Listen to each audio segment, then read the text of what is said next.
और चीन में कोरोना के नए वेरिएंट BF7 के खतरनाक रफ्तार से बढ़ने पर हाहाकार मचा हुआ है और उसकी तस्वीरें देखकर पूरी दुनिया में टेंशन की लहर फैली हुई है। भारत में भी नए वेरिएंट के 4 केस आ चुके हैं और इसके फैलने की तेज रफ्तार को देखते हुए केंद्र सरकार ने राज्य सरकारों को हाई अलर्ट पर डाल दिया है और कोरोना के नए वेरिएंट के खतरे से निपटने के लिए भारत का क्या एक्शन प्लान होगा, इसको लेकर पीएम मोदी ने एक रिव्यू मीटिंग भी बुलाई है। ज्यादा जानकारी के लिए चलते हैं हमारे सहयोगी समीर दीक्षित के पास। समीर, इस रिव्यू मीटिंग में क्या कुछ फैसले आ सकते हैं? क्या उम्मीद लग रही है इस रिव्यू मीटिंग से आपको? देखिए, बड़ा फैसले की ऐसी कोई उम्मीद नहीं है। ये एक समीक्षा बैठक है जिसमें सरकार अपने स्तर पे ये देखेगी कि अगर कोविड की जो स्थिति है, अगर वो और गंभीर होती है तो कितनी तैयार है सरकार, अस्पतालों में मेडिकल सुविधाओं के लिहाज से कितना स्थिति जो है वो तैयार है, कितना नियंत्रित है पूरा मामला। तो इसको लेकर के एक समीक्षा बैठक यहाँ पे प्रधानमंत्री खुद कर रहे हैं और इस बैठक में नीति आयोग, स्वास्थ्य मंत्रालय के वरिष्ठ अधिकारी भी शामिल है। इसके पहले आपको बता दें कि स्वास्थ्य मंत्री डॉक्टर मनसुख मांडविया ने सदन में, पार्लियामेंट के भीतर एक स्वतः संज्ञान लेते हुए स्टेटमेंट दिया था और उसमें साफ तौर पे कहा था कि दुनिया भर में कई मुल्क में कोविड के केसेस में लगातार बढ़ोतरी हो रही है, लेकिन भारत में स्थिति नियंत्रित है। यहाँ कोविड के मामलों में गिरावट देखी जा रही है, लेकिन यह कह पाना कि कोविड की चिंता पूरी तरीके से खत्म हो गई है, ऐसा सही नहीं होगा।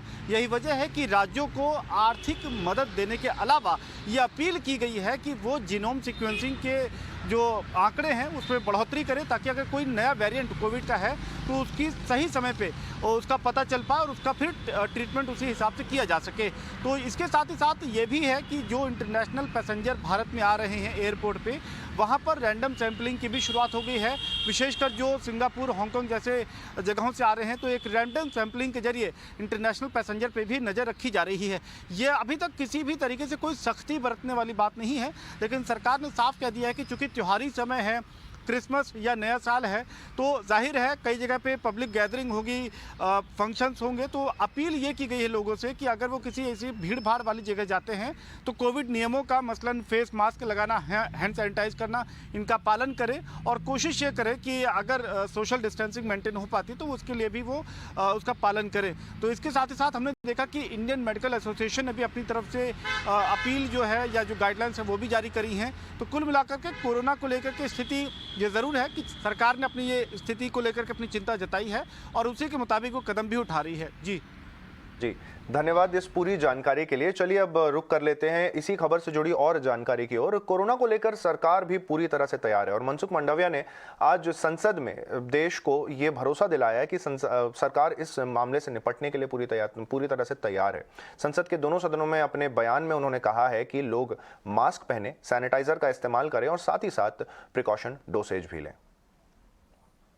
कोविड के केसों को देखते हुए केंद्रीय स्वास्थ्य मंत्रालय वैश्विक स्थिति पर नजर रख रहा है। कोविड-19 के बदलते वेरिएंट से सार्वजनिक स्वास्थ्य के सामने जो चुनौतियां पैदा हो रही है, उस पर सरकार लगातार कदम उठा रही है। राज्यों को भी स्थानीय स्तर पर सामुदायिक निगरानी बढ़ाने के लिए और कोविड को नियंत्रित करने के लिए सलाह दी जा रही है। राज्यों को जीनोम सीक्वेंसिंग बढ़ाकर सभी पॉजिटिव केसों का जीनोम सीक्वेंसिंग करने की सलाह दी गई है, जिससे अगर देश में कोई नया वेरिएंट आता है तो समय से उनकी पहचान कर सार्वजनिक स्वास्थ्य के लिए कदम उठाया जा सके। आने वाले त्योहार और नए साल को ध्यान में रखते हुए राज्यों को सतर्क रहकर लोगों का मास्क पहनना, हैंड सैनिटाइजर करना, रिस्पायरेटरी हाइजीन का ख्याल रखना और सामाजिक दूरी बनाए रखने की जागरूकता लानी चाहिए।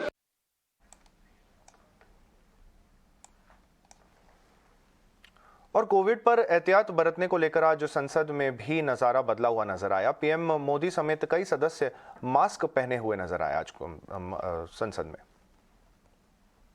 बहुत संवेदनशील बात यह है कि चीन में अगर आप वैक्सीनेशन का दर देखो तो उन्होंने इतनी वैक्सीन लगाई थी कि उनकी जो जनसंख्या है उससे 22% ज़्यादा उन्होंने वैक्सीनेशन लगाई है और 122% इज़ देयर वैक्सीनेशन रेट।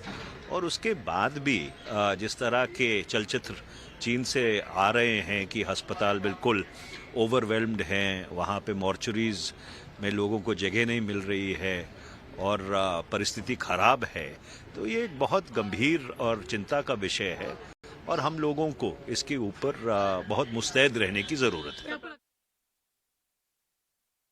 ये सरकार की तरफ से बहुत अच्छा इनिशिएटिव है कि हम प्रोएक्टिवली जो है हर चीज़ की कल्पना करके और अपनी तैयारियों को शुरू कर रहे हैं।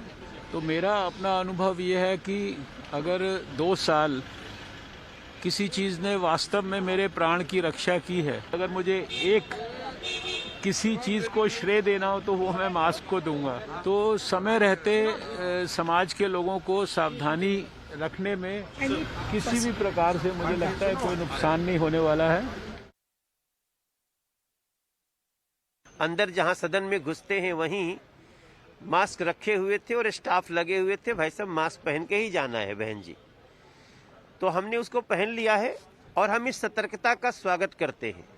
लोकसभा अध्यक्ष जी भी आज मास्क पहन के ही आए और सभी सदस्यों ने इसका सम्मान किया, पक्ष विपक्ष सबने किया, कुछ लोगों को छोड़ करके।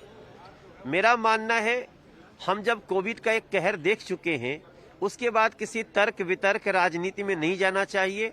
धन्यवाद है केंद्र सरकार को, स्वास्थ्य मंत्री जी ने कल ही इसके लिए एक नोटिफिकेशन जारी किया।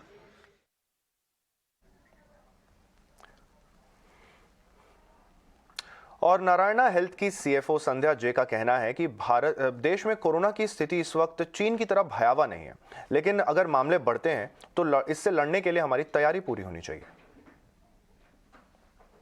तो अभी अगर हम अपने पर्सपेक्टिव से देख सकते हैं तो हॉस्पिटल में उतना we are not seeing that case load, उतना हॉस्पिटलाइजेशन नहीं है। So as uh we have not seeing the impact in India yet from our point of view.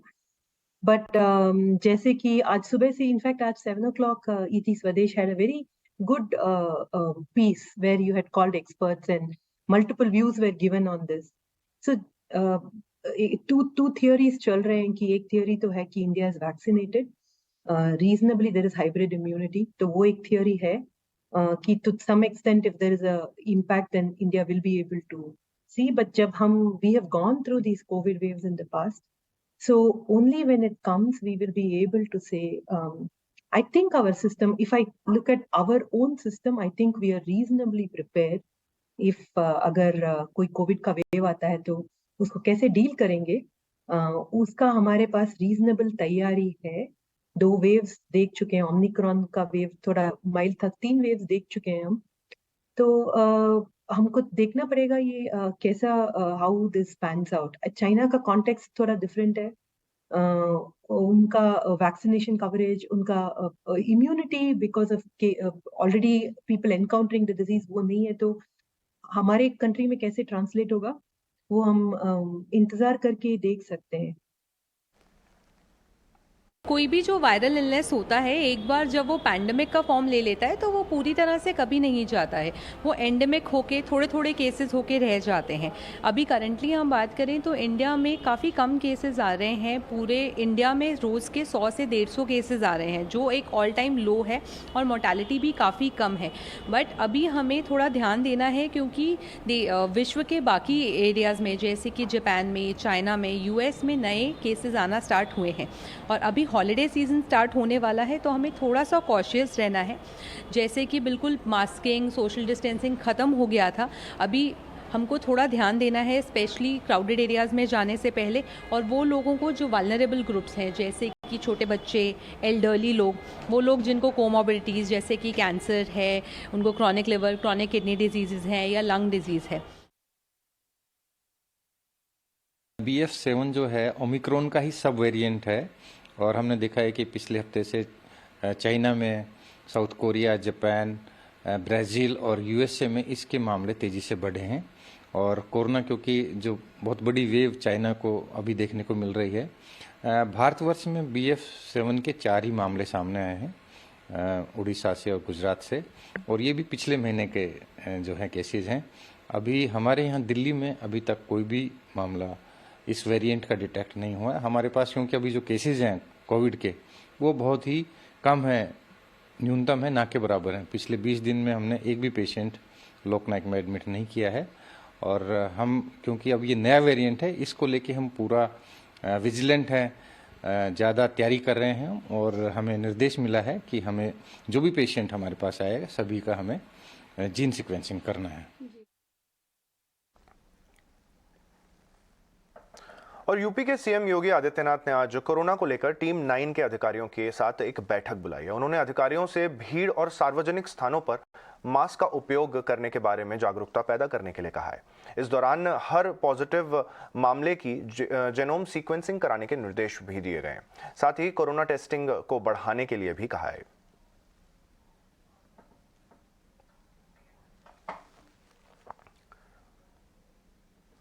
और यूपी के अलावा दूसरे राज्यों में भी कोविड को लेकर बैठकों का दौर चल रहा है और दिल्ली के सीएम अरविंद केजरीवाल ने भी कोविड को लेकर एक मीटिंग बुलाई है।